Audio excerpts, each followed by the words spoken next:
পুরান ঢাকার ঐতিহ্যবাহী স্থাপনা সংরক্ষণের দায়িত্ব কোন সংস্থার? রাজুক, সিটি কর্পোরেশন, প্রত্নতত্ত্ব না স্থাপত্য অধিদপ্তরের?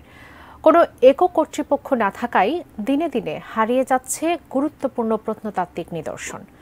পুরান ঢাকার স্থাপত্য নিদর্শনের বর্তমান হাল নিয়ে মনিরুল ইসলাম মিন্টুর ৩ পর্বের ধারাবাহিকের আজ থাকছে দ্বিতীয় পর্ব। পুরান ঢাকার ঐতিহ্যবাহী একটি এলাকা ফরাসগঞ্জ।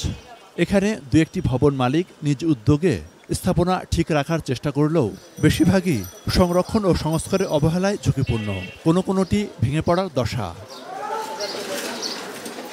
পাশের সূত্রাপুরের অবস্থাও এর চেয়ে আলাদা নয়।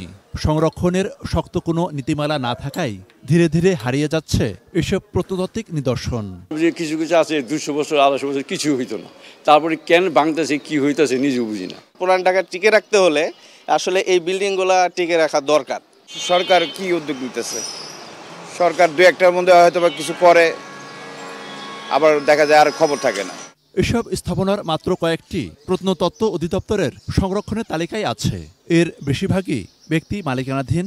ভিপি সম্পত্তি হিসাবে পুরান ঢাকার আলাদা তালিকা না থাকলেও ঢাকা মহানগরীতে প্রায় 1700 স্থাপনা জেলা প্রশাসনের অধীনে।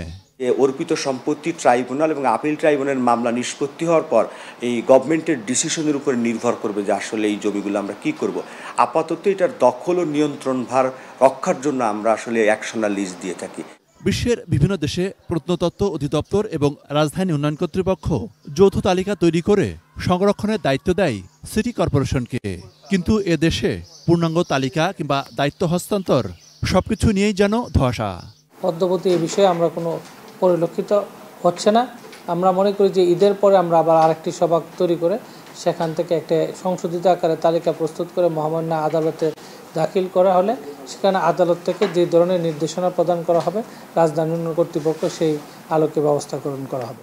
আমরা ইতিমধ্যে কয়েকটি স্থাপনা আমাদেরকে হস্তান্তরের জন্য, সংস্কার করার জন্য, রক্ষণাবেক্ষণ করার জন্য আমরা অনুমতি চেয়ে বিভিন্ন কর্তৃপক্ষের কাছে আবেদন করেছি, কিন্তু সেগুলো আসলে সেভাবে নজর দেওয়া হচ্ছে না। ইতিমধ্যে দেখা যাচ্ছে যে অনেকগুলোকে ভেঙে ফেলা হচ্ছে। এভাবে যেটাই আমার নজরে পড়ছে সেটা আমরা ব্যবস্থা নিচ্ছি, কিন্তু এটাকে আরও সমন্বিত এবং সামগ্রিক পদক্ষেপ নেওয়া দরকার। মনিরুল ইসলাম মিন্টু, 18 নিউজ, ঢাকা।